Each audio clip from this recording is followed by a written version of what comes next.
On est vendredi le 18 février. Vous êtes probablement à la maison. Je ne sais pas si vous avez survécu à la tempête de neige, mais c'est le moment de votre émission Info.tvc. Ici Marc Baudouin. Bonne émission.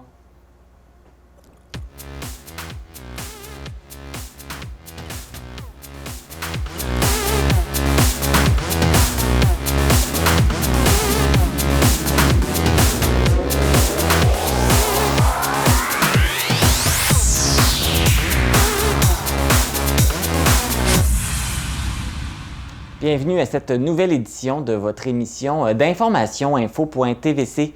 Revenons tout d'abord sur la Saint-Valentin qui était lundi, puisqu'elle a été soulignée par de belles actions. La librairie Chicksa à Amqui a fait preuve de générosité en donnant des jeux de société à des enfants dans le besoin de la Matapédia. À l'aide de l'organisme Cosmos Matapédia, des sacs cadeaux ont été montés puis distribués à 98 enfants de 55 familles. Félicitations pour cette belle initiative. Voici maintenant les statistiques COVID-19 de la semaine pour la vallée de la Matapédia. On compte cette semaine 70 nouveaux cas, ce qui amène à 1262 cas depuis le début de la pandémie et présentement, 109 cas sont toujours actifs. Le ministre de la Santé et des Services sociaux, Christian Dubé, a annoncé que l'imposition du passeport vaccinal sera graduellement retirée d'ici le 14 mars. Le tout a débuté le 16 février avec le retrait de l'obligation de présenter le passeport vaccinal au commerce de grande surface ainsi que la SAC et la SQDC. À partir du 21 février, il ne sera plus nécessaire de le présenter pour accéder aux lieux de culte et pour assister à des funérailles. Finalement, le 14 mars, il ne sera plus nécessaire de le présenter dans les restaurants, les bars, les cinémas, les salles de spectacle, à des événements publics et des assemblées, dans les centres récréatifs et les centres sportifs. Au-delà du 14 mars, le passeport vaccinal continuera d'être obligatoire pour les voyages domestiques et lors de voyages à l'étranger. La ministre responsable des aînés, Marguerite Blais, et le directeur national de la santé publique par intérim, le Dr Luc Boileau, ont annoncé que les mesures imposées aux personnes aînées ont été abrégées. Dès le 21 février, il sera possible que 10 résidents pourront s'asseoir à la même table dans les salles à manger des RPA. Pour les CHSLD et les ARI, ce sera à partir du 28 février. Le nombre de visites permises sera également majoré à 10 personnes par jour par résident, que celles-ci soient proches aidantes ou non. Les visiteurs n'auront plus besoin de montrer leur passeport vaccinal pour accéder au CHSLD, au RPA et au RI à compter du 14 mars et que le registre des visiteurs dans les RPA ne sera pas nécessaire non plus à compter de cette date. Dans le cadre des activités pour célébrer le 125e anniversaire de Cosape-Scales, dès demain, le 19 février, la population de Cosape-Scales est invitée à réaliser des sculptures de neige, de les prendre en photo et de les envoyer par courriel à l'adresse 125@commercialcosapscales.québec. Les photos seront publiées sur Facebook et les gens seront invités à voter pour leur préféré. Celles qui auront obtenu le plus de votes permettront à leurs concepteurs de gagner des prix de participation. Le concours se termine le 14 mars. Ce dimanche 20 février, c'est la journée municipale pour les citoyens de Sébec. Lors de cette journée, ceux-ci pourront bénéficier d'un accès gratuit au sport de glisse et à la glissade du parc régional de Val-d'Irène. Une preuve de résidence sera exigée, ainsi que le passeport vaccinal et une carte d'identité. Pour la location d'équipement, vous devez remplir le formulaire sur le web ou téléphoner. L'adresse Internet et le numéro de téléphone apparaissent au bas de l'écran. Suite aux allègements annoncés par le gouvernement, les amateurs de hockey seront ravis puisque la Ligue de hockey senior Desjardins de la Gaspésie reprend ses activités dès aujourd'hui pour clore la saison courante. Le retour sur la glace du bar laser de Cozapscal se déroulera ce samedi, alors que l'équipe recevra la visite de Bois BSL de Montjoly. Rappelons que la formation matapédienne avait réussi à remonter la pente lors du dernier match joué en décembre, en accédant au 3e rang du classement. Il reste à voir si le temps d'arrêt aura été bénéfique pour la formation. Ce samedi 19 février, vers 5h30 du matin, ce sera le départ d'un nouveau convoi de camions et de divers véhicules. Le Support Freedom Convoy 2022 BSL partira de Matane pour rejoindre le convoi de l'Est 2.0 à Québec. L'association Matane-Matapédia est fière de pouvoir apporter un soutien en se joignant au convoi de l'Est 2.0 et encourage les camionneurs à poursuivre cette manifestation. Kevin Guignard de la Pocatière a subi une évaluation qui confirme qu'il est apte à comparaître.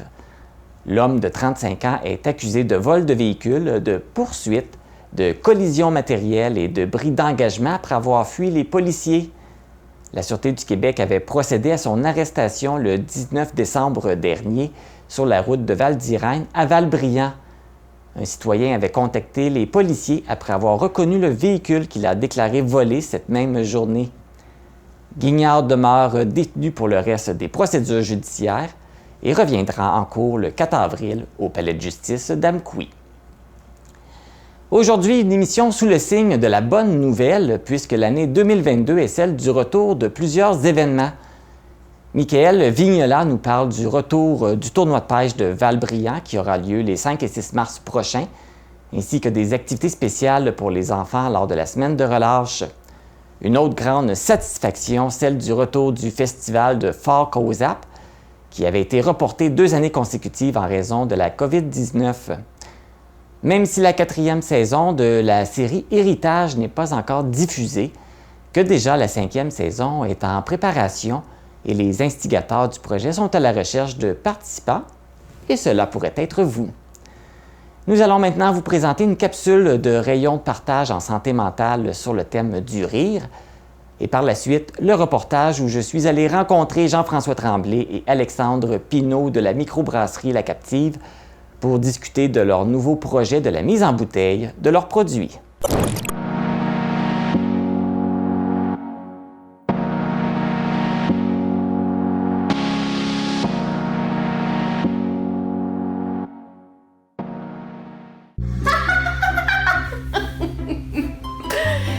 Vous avez vu? Juste faire assemblant de rire, ça me fait rire pour de vrai. Donc aujourd'hui, la thématique, c'est plaisir. Jackie Castonguay pour Rayon de partage en santé mentale à Amqui. Aujourd'hui, qu'est-ce qu'on veut dire? C'est quand la dernière fois que tu as eu du fun? C'est quand la dernière fois que tu as ri? Tu sais, un vrai rire là, que ça pogne dans le cœur. Parce que c'est le fun quand on fait les choses par plaisir, quand on mange par plaisir, quand on bouge par plaisir, quand on travaille aussi par plaisir. Des fois, oui, effectivement, dans notre travail, il y a toujours une partie qu'on aime peut-être moins, mais quand au fond, on aime vraiment ça, puis qu'on aime ce qu'on fait, puis qu'on est valorisé par ça, bien, ça va nous donner le goût de se lever le matin. Fait qu'aujourd'hui, on voulait juste te parler de... Et donc du fun dans ce que tu fais, puis trouve donc des activités que tu aimes. Si c'est trop difficile, ben, tu peux contacter Rayon de partage, puis ils pourront peut-être t'aider à trouver de nouvelles activités pour que tu aimes ça. Puis ben, je te souhaite de rire aujourd'hui, puis on te souhaite surtout beaucoup de plaisir.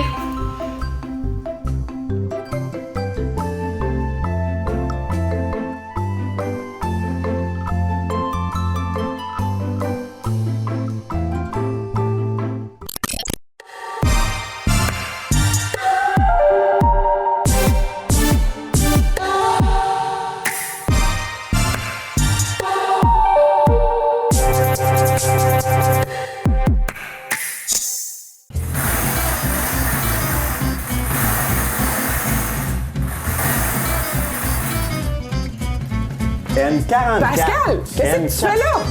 Ben, je fais le bingo. Ben non, on a un nouveau brouilleux!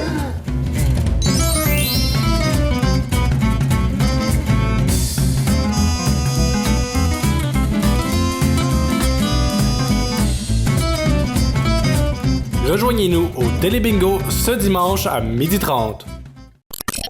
Si vous êtes des amateurs de la bière artisanale de la microbrasserie La Captive, c'est maintenant possible de la déguster à la maison puisque maintenant, elle est possible d'être achetée en bouteille. Donc, on va se rendre, les rencontrer, va en savoir un petit peu plus sur le projet.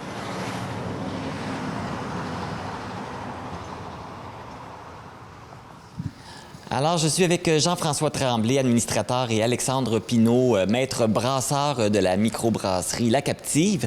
On va parler d'un nouveau projet. Bonjour à vous deux. Salut. Bonjour, bonjour. Donc, là, vous partez le nouveau projet de vendre vos bières en bouteille. Est-ce que c'est un projet que ça fait longtemps que vous pensez? Absolument.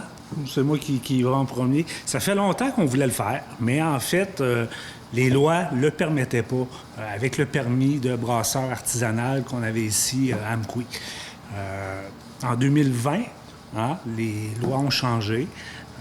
Fait que comme c'était un moment calme aussi, un peu avec la pandémie, on en a profité pour aller de l'avant avec ce projet-là. Ça faisait longtemps qu'il y avait une demande pour qu'on vende nos bouteilles, notre bière en bouteille ou en canette. Puis, là, l'occasion était belle de le faire, fait qu'on s'est lancé. As-tu quelque chose à rajouter? Il y a pas mal tout dit. Justement, d'ailleurs, c'était quoi votre objectif de vouloir envahir ce marché-là? Je crois pas qu'on va l'envahir, mais regarde, si on peut amener notre petite touche, ça va être bien, là. C'était quoi l'idée? En fait, je crois que c'est un peu un rêve de toutes les microbrasseries, à un moment donné, d'avoir sa bouteille en vente ailleurs que dans ses murs. Fait que c'était l'occasion de le faire, puis d'amener cette petite coche-là que chaque microbrasserie veut avoir un jour. Vous faire connaître un petit peu plus aussi par les gens en dehors de la région aussi également. Effectivement, oui. Surtout l'été, en fait, là, quand les touristes viennent, on n'avait pas de bouteille ou rien là, pour emporter. Là, on va pouvoir là, justement avoir une petite bouteille ou deux là, que le client va pouvoir ramener à son frère, sa soeur, sa famille, là, en cadeau. Donc là, vous produisez déjà de la bière. Qu'est-ce que ça vous demandait de plus de partir ce projet-là? Est-ce que ça vous demandait d'acheter du matériel supplémentaire? Qu'est-ce que ça vous demandait? Bien, évidemment, là, ça prenait du matériel supplémentaire, là, en particulier l'embouteilleuse, encapsuleuse, et ce qui est connexe à ça pour que tout ce procédé-là fonctionne. Oui. Puis, c'est ça. C'est un projet qui s'est fait sur un an, un petit peu, là, magasiner, être sûr de quel équipement et quelle marque qu'on voulait particulièrement. On a profité des contacts à Alex, qui est un petit peu dans l'industrie. Alex, tu peux peut-être compléter. Oui, c'est ça. On a fait un investissement là, dans l'année là, 2021 là, de environ 50 000 ça inclut l'embouteilleuse. Justement, l'embouteilleuse, on a été vraiment vers la bouteille, qui est un choix plus écologique. Là. La bouteille se fait laver, après ça, on la ramène. La compagnie les ramène ici, on les a remplis. Il y a un beau cercle de vie là, de la bouteille comparé à la canette, que c'est juste une utilisation avant de refaire fondre l'aluminium. Ouais. Donc, c'est sûr que là, vous avez quelques produits qui sont lancés. C'est commencé là, depuis une semaine, je pense. Et puis, c'est quoi les produits qu'on peut acheter en bouteille? Oui, dans le fond, on en a deux là, devant nous. Les trois autres, environ approximativement trois autres, là, devraient sortir dans les semaines qui vont suivre, faute d'approvisionnement d'étiquettes pour l'instant. Fait qu'on a la blonde, qui est l'innocente, qui est une des premières bières qui a été créée à microbrasserie là, il y a 12 ans. Puis la traite, même chose, là, la brune. C'est deux bières que la demande est toujours forte. Si on les a pas sur les lignes, on s'en fait demander. Fait que c'était comme un peu clé là, des avoir enfin en bouteille. Et là, tu mentionnais qu'il y avait trois autres sortes qui vont être en bouteille aussi? Oui, dans le fond, il va y avoir la Matamaja, qui est une saison, ça va être son lancement là, dans les prochaines semaines. Je vais avoir aussi l'Alcatraz, qui est une bière rotative avec la Pyromane. C'est une ambrée américaine. Un petit peu plus houblonné qui va tirer sur un peu un goût résineux, mais un peu d'érable, là, ça goûte les forêts québécoises. Souvent, quand on donne un nom à une bière, il y a une signification. C'est quoi la signification? Pourquoi vous avez nommé ces bières-là avec ces noms-là, comme l'Innocente, la Traître?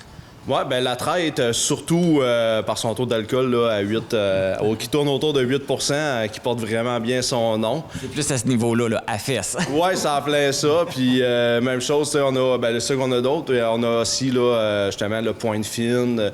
On a beaucoup de noms aussi qui viennent. C'est soit thématique du bâtiment, là, qui est ancien poste de police, caserne de pompiers, etc. Ou un peu des endroits clés de la région, là, des lieux touristiques à visiter comme la Philomène, Matamaja, le site de pêche de Cozapscal, ou encore la Pointe Fine qui est une super plage. C'est les mêmes produits là, qu'on peut consommer sur place qu'on peut acheter là, en bouteille. Oui, c'est en plein ça. En fait, il va y avoir une partie des brassins qui vont être embouteillés, puis l'autre partie qui va être disponible là, ici là, en fût. Et à quel endroit on peut s'y procurer? Ben là, pour commencer, ça va être ici localement, à la microbrasserie. Il va y avoir aussi le dépanneur de l'Aréna, Jocelyn, qui est quelqu'un qui est partenaire avec nous depuis longtemps. On voulait faire ce projet-là avec lui aussi, puis la distribuer chez lui. Ça va être également présent à Matane et à Rimouski, ainsi qu'éventuellement Carleton. Puis, on veut aller aussi dans des magasins spécialisés par la suite, là, Montréal et Québec. Là. Au courant de l'année, ça va dépendre. Là, on est encore en apprentissage là, au niveau de la technique, puis tout ça. Puis, si tout va bien, c'est ce qui devrait arriver. Ouais. La demande locale est tellement forte déjà, là, présentement, depuis une semaine, qu'on va commencer vraiment par distribuer là, localement avant d'exporter. On veut vraiment plaire aux gens de la région. Là, pour commencer à bien s'installer ici avant d'aller ailleurs. Exactement. Parfait. Donc, là, comme tu mentionnais, Montréal-Québec, donc vous avez vraiment le projet de vous extensionner, là. Oui, par contre, pas forcément dans les épiceries. On ne fera pas les volumes. Tantôt, tu parlais d'envahir les marchés. Là. Ici, on s'entend, là, c'est une production qui est petite, qui est artisanale. Par contre, on aimerait être dans des endroits qui sont spécialisés pour avoir toujours une présence quand même pour les gens qui veulent goûter, qui ont entendu parler de nous puis qui veulent voir c'est quoi le produit qu'on fait. Maintenant, ben il y a ces types de magasins-là, là-bas. Fait que c'est ce qu'on veut faire. Fait que le commerce international, c'est pas pour tout de suite. Je crois pas. Pas des années à venir, en tout cas. Est-ce qu'il y a déjà des gens qui ont... Est-ce qu'il y a déjà eu des comebacks ou des retours? Parce que là, c'est parti. Est-ce que les gens sont contents? Est-ce que... vous me dites, je pense qu'il y avait une demande pour pouvoir acheter vos produits là, en bouteille? Oui, la demande est là depuis longtemps. Ça fait des années que les gens nous le demandent puis veulent qu'on aille de l'avant avec ce projet-là. Fait que oui, la demande est là. Puis les gens, la réponse jusqu'à maintenant est vraiment positive. Là. C'est le fun de voir ça, de voir que les gens embarquent. Les gens nous félicitent d'aller de l'avant. Puis déjà, les ventes, on le voit ici et aux quelques endroits où ce qu'elle est présentement, là, c'est parti puis ça va bien. Fait que c'est le fun. On est vraiment heureux de ça. Et là, avec le déconfinement qui est commencé, vous allez pouvoir ouvrir à 100% aussi bientôt et tout ça. Fait que les gens vont pouvoir revenir à temps plein ici. Donc, ça aussi, c'est une bonne nouvelle. Oui, absolument. Absolument. On voit ça d'un bon œil. Ça va être bienvenu. Je crois qu'il y a beaucoup de divisions dans la population. Fait que ça va faire du bien, je crois, là, quand le printemps va arriver, tous nous ramener ensemble, puis...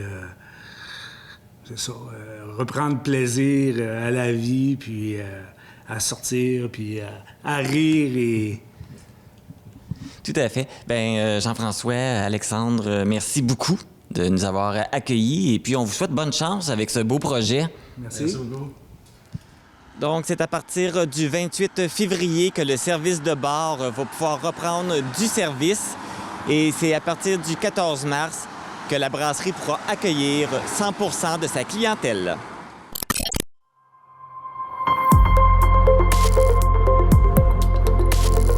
Pour connaître ce qui se passe chez vous, dans la vallée de la Matapédia, TVC Matapédia, on s'y retrouve partout. Les amateurs de pêche seront servis les 5 et 6 mars prochains, car le ministère des Forêts, de la Faune et des Parcs autorise la pêche blanche sur une grande partie de la surface du lac Matapédia, et ce, sans détenir de permis. Par la même occasion, cette fin de semaine marquera également le retour du tournoi de pêche de Val-Brillant, qui est organisé par le comité festif de Val-Brillant. Pour parler de cet événement, je reçois Michael Vignola, le coordonnateur de l'événement. Bonjour, Michael. Bonjour. Ça va bien? Ben oui, vous? Oui. Comme plusieurs événements l'année dernière, ça a été annulé en raison de la COVID, donc il y a un retour cette année. Comment ça va se passer? Dans le fond, comme les éditions 2019 et 2020, le tournoi de pêche sur le lac Matapédia sera les samedis et dimanches 5 et 6 mars. Dans le fond, du lever du soleil le samedi 5 mars jusqu'à 14 h le dimanche 6 mars pour le tournoi. La remise des prix cette année est à 15 h au lieu de 16 h. Alors, on a diminué d'une heure là, la durée du tournoi pour nous permettre là, de finir moins tard le dimanche soir. On a plus de 6 000 $ en argent là, pour 6 000 $ en prix, dont 2 000 $ en argent pour le tournoi de pêche en prix. L'inscription pour les adultes, c'est 10 $. Pour les 12 à 17 ans, c'est 5 $ et les 11 ans et moins, c'est gratuit pour l'inscription au tournoi. On a également des prix à gagner pour les gens de la relève. Alors, on a 2 prix d'une valeur de 500 $ qui seront tirés parmi les jeunes de la relève des inscriptions familiales. Le but de l'activité, c'est principalement justement de former la relève puis d'encourager la relève à participer à la pêche sur glace durant cette fin de semaine. Le but, c'est vraiment que les gens apportent il y a le pêcher en famille, qui apporte les jeunes enfants, qui apporte maman, mamie, qui n'a jamais beaucoup pêché, puis qui leur donne l'opportunité de vivre cette activité-là durant cette fin de semaine. Il y a aussi, là, évidemment, autour de l'organisation du tournoi, il y a une soirée le vendredi soir organisée par la Maison des Jeunes avec un conteur, Olivier Garot, autour du feu. Puis un spectacle avec l'école de musique X à danse, avec la musique festive de DJ Ben pour la Maison des Jeunes. C'est organisé au profit de la Maison des Jeunes. Pour ce qui est du samedi soir, c'est un party extérieur cette année avec on ne sait pas trop les restrictions de la COVID, etc., comment ça va être. Fait qu'on n'a pas pris de chance. On s'en va avec un party extérieur. Ce sera Mathieu Roy et Dave Chenel. Puis la soirée est présentée par notre partenaire Jean-Philippe Lévesque, courtier immobilier Via Capital. Le tournoi de pêche du lac Matapédia, depuis nos débuts, on compte un partenaire majeur qui présente le tournoi chaque année. C'est ProNature, Rimouski et Montjoly. M. Mario Ross, là, qui est partenaire avec nous. Ensuite, on a une série de partenaires vraiment engagés dans nos éditions d'année en année. On a aussi Machinerie GNG Thériault, qui est un partenaire associé cette année, qui présente les espaces famille, les activités familiales durant la fin de semaine. Puis, on a aussi une chose importante, c'est le camp de jour de pêche durant la semaine de relâche. C'est du 28 février au 3 mars. C'est vraiment le camp de jour de pêche, c'est vraiment pour former les jeunes de la relève à aller à pêche, comment faire un nœud sur leur canne à pêche, comment installer une brimballe, la réglementation, etc. Quand les jeunes partent du camp de jour, ils ont tout l'équipement nécessaire aussi pour aller à la pêche autonomement. C'est vraiment un camp de jour enrichissant pour les jeunes, puis vraiment intéressant aussi là, pour même les gens qui donnent les formations, puis tout ça, ils trouvent ça vraiment agréable parce que c'est le fun, puis on voit les étoiles dans les yeux des jeunes. Puis, sûrement. On a aussi l'activité pêche en herbe, dans le fond. C'est ça. C'est pas la même chose, là. La semaine de relâche, l'activité et la pêche en herbe, c'est deux choses différentes. Ouais, okay. Exactement. Dans le fond, l'activité pêche en herbe, c'est un programme là, régional là, au Québec là, qui est partenaire majeur, c'est Canadian Tire de cette activité-là. On a cette année 30 places pour initier 30 jeunes à la pêche. Durant cette activité-là, les jeunes reçoivent une formation aussi en accéléré d'environ 1 heure, l'utilisation d'une brimballe, etc. Puis la réglementation, les sortes de poissons qu'ils peuvent pêcher, ces choses-là. Ensuite, avec les formateurs, ils partent sur le lac pour aller pêcher.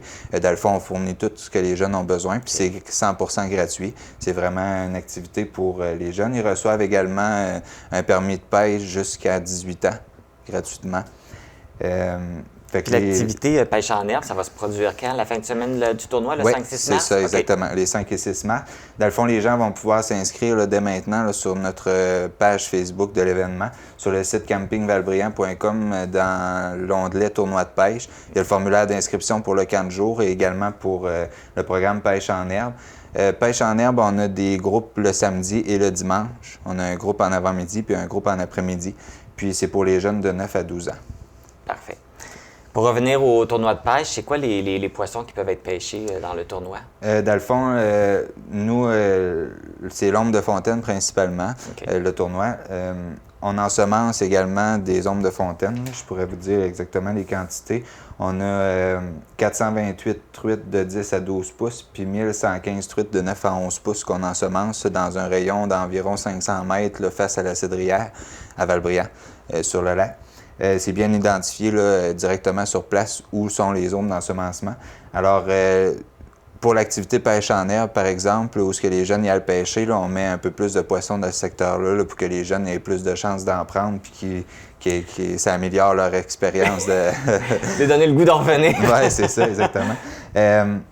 Puis, c'est ça, dans le fond, sinon, il y a des prix aussi pour les meuniers, les carpes, là, comme les gens appellent ça plus carpe que meunier. Des fois, je parle de meunier, les gens ne savent pas c'est quoi.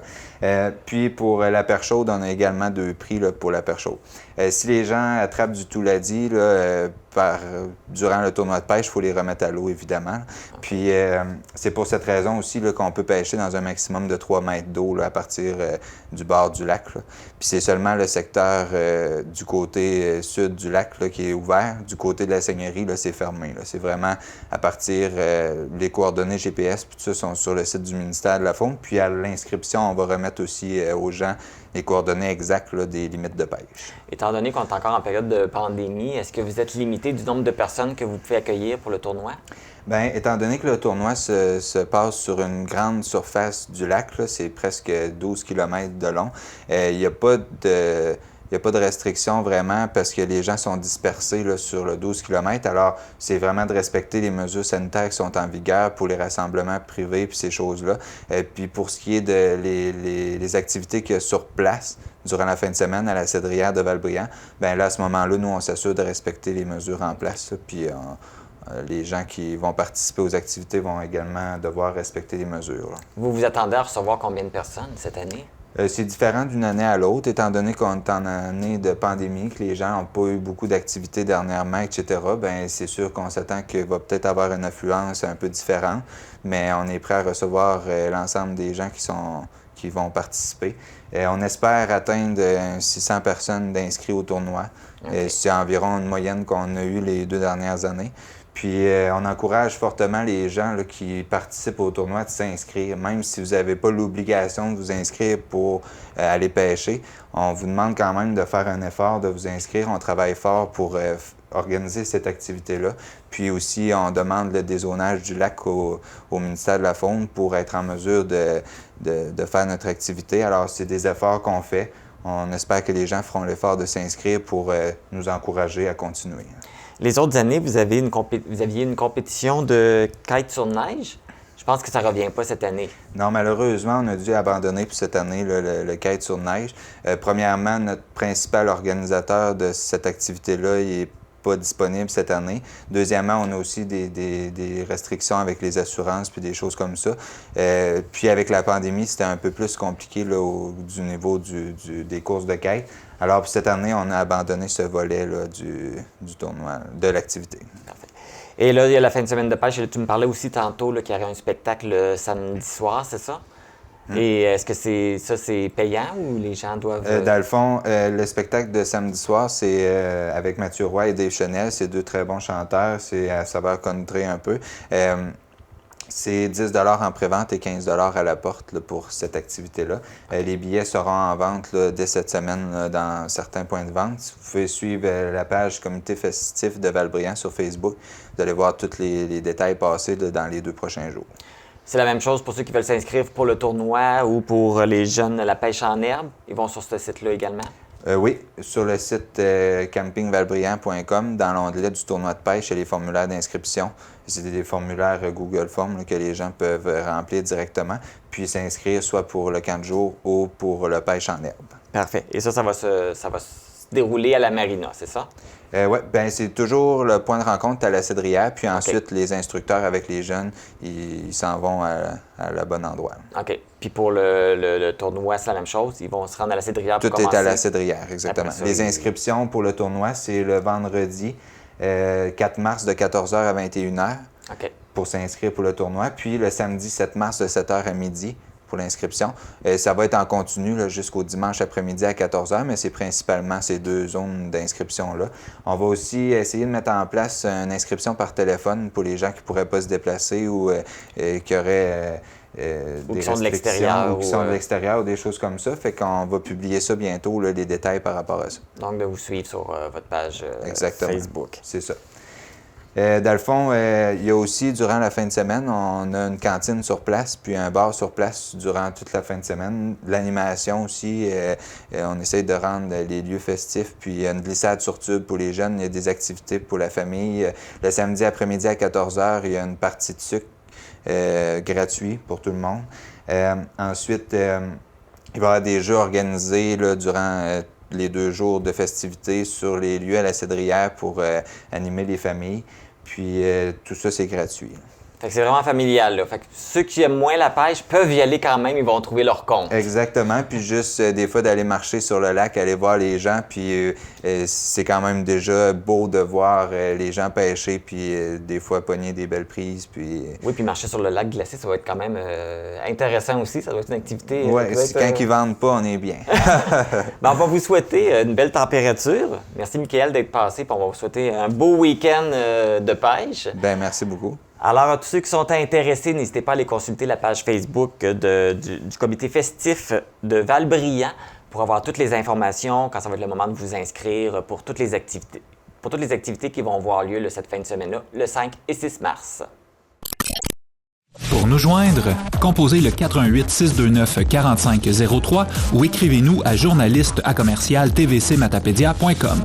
Restez à l'affût de toutes nos activités en nous suivant sur Facebook. Vous pouvez également regarder nos émissions en vous abonnant à notre chaîne YouTube.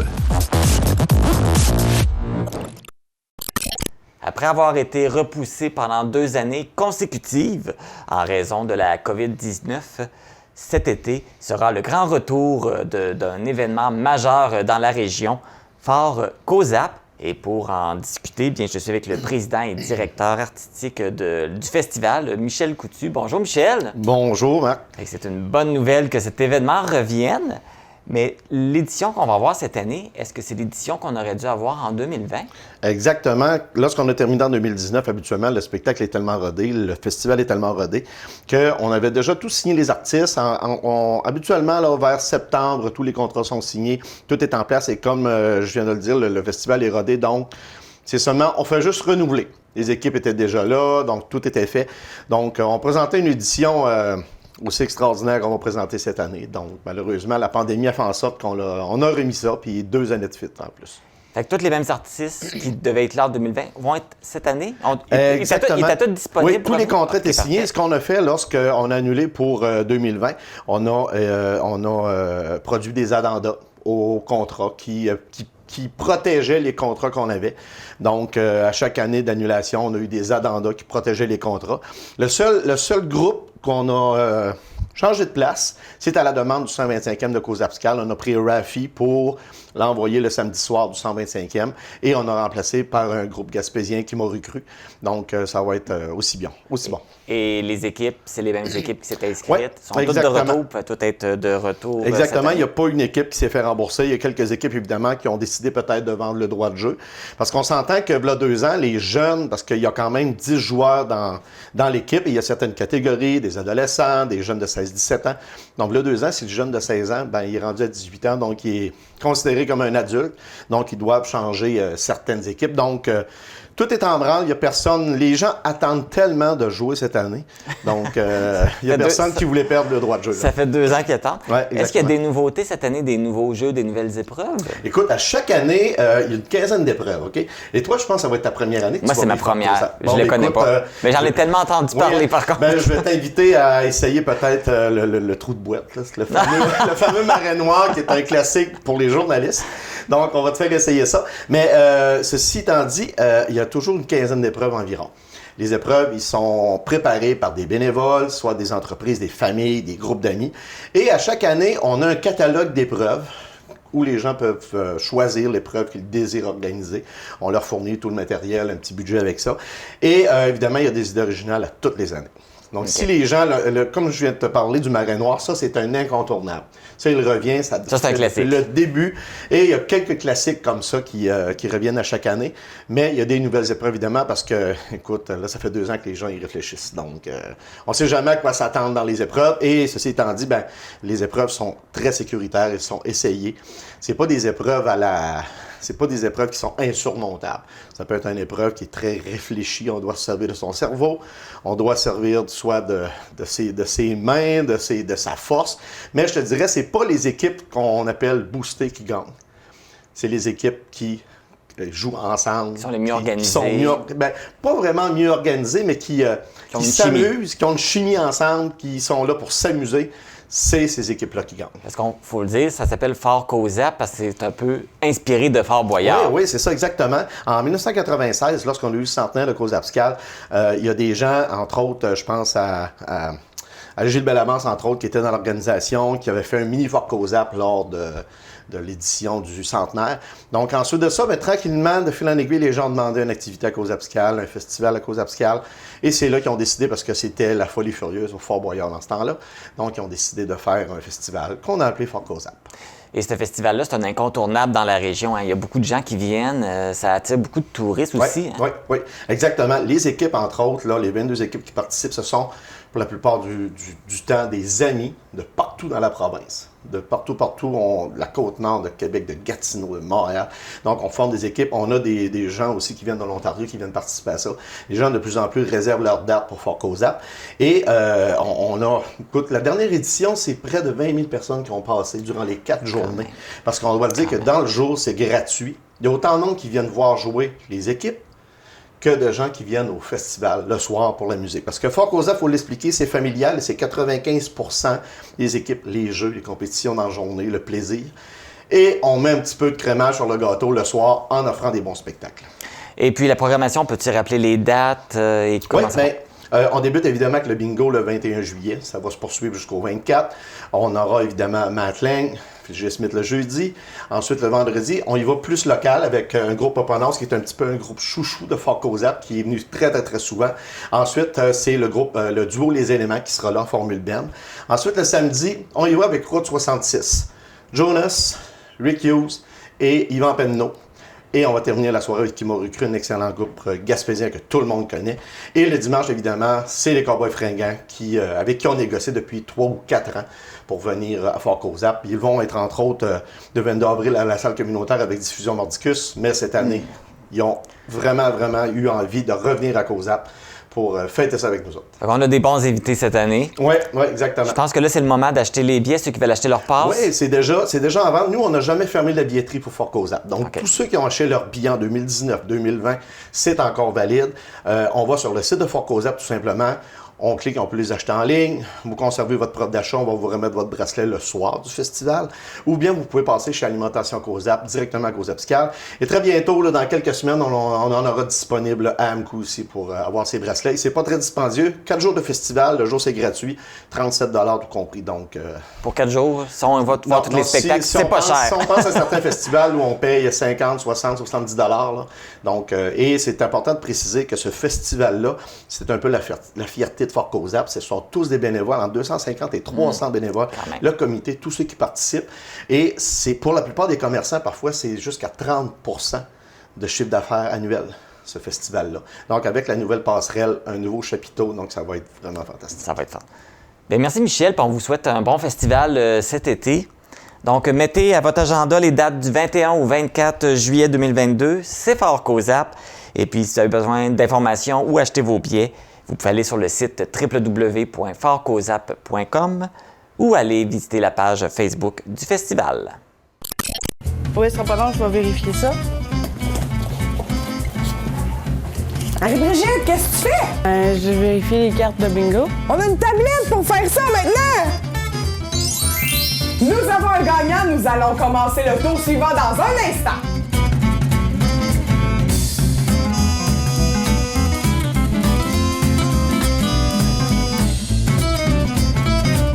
Rejoignez-nous au Télébingo ce dimanche à 12h30. En septembre, vous sera présentée la 4e saison de la série Héritage, une série qui nous permet de découvrir des personnalités matapédiennes inspirantes qui ont décidé de laisser un héritage à leur descendance par l'entremise d'entrevues émouvantes. Donc, ce n'est pas terminé, la 5e saison est en préparation. Et pour en discuter, je suis avec l'instigateur de la série et l'animateur, René Canuel. Bonjour René. Bonjour. Ça va bien? Alléluia. Alléluia. Alléluia. Et puis, on parle justement de la préparation de cette 5e saison. J'ai cru comprendre que vous aimeriez peut-être apporter des modifications ou des changements pour cette nouvelle saison. C'est-à-dire, les changements ne seront peut-être pas tellement grands. Parce que ce qu'on a fait à date, je trouve que c'est plus que merveilleux. Pas à cause de moi, mais à cause des personnes qui viennent. À un moment donné, et ça a commencé comme ça, je parlais avec Mme Tremblay. Elle dit, commence donc par une madame qui a 100 ans. J'ai dit, 100 ans, écoute, c'est de l'âge. Et on a fait une demi-heure. J'aurais pu faire 2 heures. Elle était volatile, elle parlait, elle n'arrêtait pas. Puis là, à 104 ans aujourd'hui, cette année, merveilleuse. Elle tricote, elle fait ci, elle fait ça. Puis, c'est pour ça que je dis, il n'y aura pas tellement de changements. Parce que j'ai passé un travailleur civicole qui se levait à 4h, 4h30 le matin, pour aller bûcher, évidemment, pour faire ses gros thèmes. Puis il y avait des enfants, 4 enfants. Okay. Alors imagine-toi qu'il a travaillé, monsieur. À part ça, c'est pas uniquement lui. J'ai passé un homme d'affaires qui a bâti beaucoup de choses, beaucoup d'établissements dans la vallée, particulièrement à Mkoui. Il est là. J'ai passé également une psychologue qui, elle, a guéri énormément de personnes. Puis on pense que psychologue, là, c'est facile, c'est pas facile. Il n'y a rien de facile. Un médecin, un chirurgien, qui a étudié, lui, aux États-Unis. Il aurait pu pratiquer la médecine, la chirurgie, partout dans le monde. Alors, puis je pense qu'il y avait 8-9 doctorats, là, fellows. Puis il pouvait faire toutes les opérations, ou à peu près. Puis là, je pourrais dire d'autres. Vous avez rencontré une belle variété de personnes. Énormément, c'est ça que je voulais dire. À partir du travailleur civicole au chirurgien, en passant par le psychologue, puis l'homme d'affaires. Parfait. Et puis là, si on revient sur les petits changements que vous voulez apporter pour la 5e saison, ça Ce que je voudrais apporter, ce serait une invitation que je veux faire au monde. Okay. Très souvent, je demande des personnes, mettons, quelqu'un qui se dit athée. J'en ai demandé. Ils ne veulent pas passer. Un agnostique. Puis je dis, bon, je ne sais pas, qui croire. Moi, j'aimerais, parce que la plupart des gens que j'ai passés, ce sont des gens qui ont une foi. Puis la foi, c'est pas forcément être à la messe du dimanche, c'est pas ça. Non, c'est plus large que ça. C'est croire en soi. Croire qu'on est capable de faire quelque chose. Et quand on vient au monde, on a un trésor. Il faut le polir.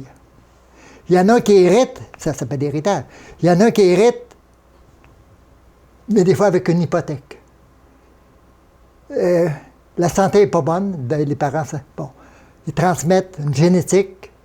Même là, si on hérite d'une maladie à la naissance, on est capable de faire quelque chose, surtout faire quelqu'un avec soi. Alors, je reviens à ta question, c'est que je voudrais que les gens appellent chez moi, qui disent, je vais te donner mon numéro de téléphone tout de suite, 629 35 78. Puis je réponds tout le temps, Alléluia. Oui, et dans le fond, ce que je comprends, c'est qu'au lieu que ce soit vous qui allez chercher les invités, vous voulez que ce soit les invités qui viennent à vous. Exactement. Vous avez tout compris. Bon, c'est parfait. Et puis, combien de personnes que vous cherchez? Des personnes, je dirais 5-6, pas plus que ça. Là. Parce qu'une saison, avec le technicien extrêmement compétent, que tu connais sûrement, oui. Il fait un travail gigantesque de montage. Mais comme il y a tellement de travail ici, il ne peut pas tout faire. Et si on en fait 6, là, c'est pas l'entrevue qui est longue. C'est le montage après. Puis là, il prend des photos, puis etc. Francis, il est demandé partout. À Radio-Canada, il refuse un salaire de 200 000 par année pour un petit salaire parce qu'il aime son travail. Donc, en fond, on invite les gens qui sont intéressés à participer à l'émission Héritage de vous contacter. Exactement. Parfait. C'est ça. C'est mon message.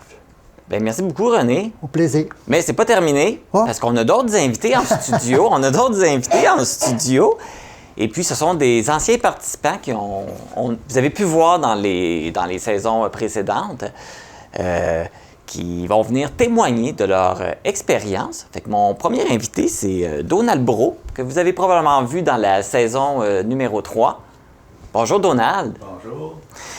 Pourquoi vous avez accepté de participer à cette émission? Bien, j'ai accepté parce qu'on a fait une émission ensemble dans le mois d'avril avec René, puis j'ai trouvé ça formidable.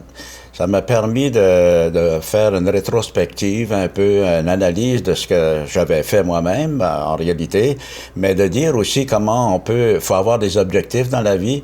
Moi, je croyais beaucoup dans la ville d'Amqui. Je trouvais qu'il y avait des services qu'on ne voyait pas ailleurs, puis on avait tous les services en réalité. Il en manquait, donc j'ai pas fait rien tout seul. Comme il dit, j'étais un homme d'affaires, j'étais dans l'enseignement aussi, évidemment. Et évidemment, on fait pas rien tout seul, mais il faut s'associer maintenant avec les bonnes personnes, des gens qui ont les mêmes objectifs que nous. Et moi, pour ma part, ça a été comme un miracle. Je remercie beaucoup René parce que personnellement, moi, ça a eu lieu dans le mois d'avril, notre interview. Mon épouse était avec moi, Dorothée. C'était une femme formidable. Elle était pleine de santé. Et je dois vous dire qu'elle est décédée le 21 septembre d'un ACV. Et on dit que les paroles s'envolent, mais que les écrits restent. Mais dans ce cas ici, les paroles s'envolent pas. Je suis capable de prendre son CD encore, le regarder, la voir et l'entendre comme avant. Alors, c'est un cadeau formidable qu'il m'a fait. Alors, je le remercie encore de tout cœur. Merci, René. On peut dire que c'est un bel héritage que vous laissez. C'est un héritage pour les enfants, les petits-enfants, puis aussi les amis, mais aussi ça nous permet de dire comment on a fonctionné aussi, et puis je pense que c'est bon pour nous aussi, puis c'est bon pour les enfants, puis les petits-enfants, puis nos amis, puis tout le monde. Beaucoup de choses à apprendre. Comment ça s'est passé, le tournage? Le tournage, je pense que c'est René qui nous a invités, puis on a fait ça à la maison chez nous. Mon épouse Dorothée est à côté de moi, et puis évidemment, il nous a fait raconter un peu notre vie amoureuse aussi, évidemment. Il m'a fait jouer de la guitare, il m'a fait faire toutes sortes de choses. Mais quand on regarde ça aujourd'hui, là, c'est formidable pour moi, puis pour les enfants, les petits-enfants aussi. Alors, comme je te dis, je les remercie du plus profond du cœur. Avez-vous regardé votre émission que vous étiez dedans? Oui. Oui, je l'ai regardé, absolument. Un verdict, c'était intéressant. Vous avez aimé? Oui, énormément. Puis c'est comme je dis, c'est pas qu'un héritage pour les enfants, c'est un héritage pour nous autres aussi, parce qu'on voit un peu, ça nous oblige aussi à fouiller dans notre propre vie, puis de voir qu'est-ce qu'on a fait, puis comment on l'a fait, puis d'être content aussi de l'avoir fait, puis d'apprécier aussi l'occasion de faire ça. Bien, merci beaucoup, Donald, de votre témoignage. Merci, ça m'a fait énormément plaisir. Bonne journée. Salut, René. J'ai une deuxième invitée qui est en studio aussi, qui est venue témoigner de son passage à l'émission Héritage. Elle, vous l'avez vue dans la saison numéro 2. C'est Mariette Tremblay. Bonjour, Mariette. Bonjour. Ça va bien? Me fait plaisir d'être ici. Pourquoi c'est important pour vous de contribuer à ce projet? Parce que l'idée de rencontrer du monde apparemment ordinaire qui, avec l'interview de René, paraissent extraordinaires, je trouve que c'est ça qui est ressorti de toutes ces entrevues. Après ma barre, on se dit on n'a rien à dire, on a une vie bien ordinaire et tout ça. Et puis finalement, on est tous des gens extraordinaires quand on regarde notre parcours de vie. Et puis, en tout cas, moi, ça m'a... j'ai fait ça avec beaucoup d'humilité, me disant d'abord, bon, qu'est-ce que j'ai à raconter? Puis finalement, quand je réécoutais l'émission, j'ai trouvé ça bon. Et je le dis en toute humilité. Très bon. J'avais un bon intervieweur qui a réussi à aller chercher des morceaux de ma vie qui étaient plus secrètes ou plus personnelles. Et puis, je les ai partagés. Et quand j'ai écouté l'émission, j'ai été émue de ce que j'ai pu partager, puis d'imaginer ce que ça a pu apporter à ceux qui l'ont écouté. Puis j'ai eu des témoignages, en tout cas René en a eu aussi, il m'a transmis ça. Il faut dire qu'elle a perdu son mari, elle était très jeune. Puis il y a quelques années, elle a perdu son fils. OK. Alors, avec quelque chose à dire, à vivre. Fait que vous gardez un bon souvenir de cette expérience-là? Oui, je garde un bon souvenir. Et puis, je l'ai écouté, l'émission, pas souvent, mais quand je l'ai écouté, j'ai été émue de ma propre histoire. Fait que finalement, je me suis dit, ça a dû toucher d'autres personnes parce que... Puis je l'ai livré avec beaucoup de simplicité, sans larmes, sans exagération émotive, mais je pense que ça apportait du bien à ceux qui l'ont écouté. J'ai eu des témoignages, René en a eu, m'a partagé ça. Vous avez eu des beaux commentaires sur votre passage? J'ai eu des beaux commentaires, puis j'avoue que quand je l'ai écouté, je suis pas pour me vanter, mais j'ai trouvé que c'était une bonne entrevue, grâce naturellement à l'intervieweur. Non, grâce à toi. Vous allez laisser un beau souvenir. Oui, puis c'est ça. Dans mon partage, j'ai oublié de nommer... moi, j'ai une petite fille qui est née de mon fils Blaise, mais Blaise a élevé aussi la fille de sa blonde, Geneviève, Mathilde. Et dans l'émission, j'ai pas parlé de Mathilde, puis ça y a fait de la peine à Mathilde. Et puis, je voudrais rectifier ça. Je ne sais pas si Mathilde aura l'occasion de l'écouter. Mais... Si vous pouvez vous adresser à cette caméra-là. Oui, bien écoute, Mathilde, t'es précieuse dans ma vie. Encore hier, tu m'as envoyé un mot pour la Saint-Valentin. Je t'ai écrit aussi. J'ai connu Mathilde, elle avait 5 ans. Et je la considère comme ma petite fille. Et puis, c'est un être merveilleux, plein d'amour. Et puis... Je t'oublie pas, Mathilde, et puis j'ai été désolée de t'avoir oubliée. Je le regrette encore aujourd'hui, puis t'es dans mon cœur comme ma propre petite fille, Mathilde. Je t'aime. Tout est pardonné. Oui, faut t'avouer. Merci, Mariette, pour ce beau témoignage. Ça me fait plaisir. Merci de ton passage en studio. Merci. On parle, oui, il y a un animateur, oui, il y a des invités, mais c'est pas tout. Pour le succès d'une émission et que ça soit bien réalisé, bien, effectivement, ça prend un réalisateur. Je l'ai avec moi. C'est mon collègue que je côtoie tous les jours, Francis Pelletier. Bonjour, Francis. Salut, Marc. Salut, René. Ça va bien? Oui. Qu'est-ce que ça prend pour réaliser une émission comme celle-là? Bien, ça prend du contenu, d'abord et avant tout. Puis c'est ce que René nous a apporté en 2018, quand il est venu nous voir pour la première fois, qu'il a cogné à la TVC, puis il a dit « J'ai une idée, on va faire des entrevues avec des gens, ça va s'appeler Héritage, embarquez-vous. » Tu sais, c'est à peu près résumé comme ça, décidé dans l'entrée ici. Puis on a dit oui, on est allé de l'avant avec l'idée, puis... Le travail qu'il fait, c'est énorme, là, de contacter les gens, de fouiller leur histoire, de rassembler des invités. Les deux personnes qu'on vient d'entendre n'ont pas parlé, mais il y a toujours des invités surprises qu'on ne s'entend pas avoir, qui viennent amener une facette de plus de la vie des gens que juste dans leur témoignage, on n'aurait peut-être pas été chercher. Fait que ça, c'est extraordinaire.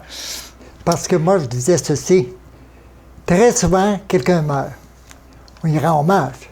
Les petits-enfants, les enfants. Mais pourquoi ne pas rendre hommage pendant qu'ils sont là? Oui.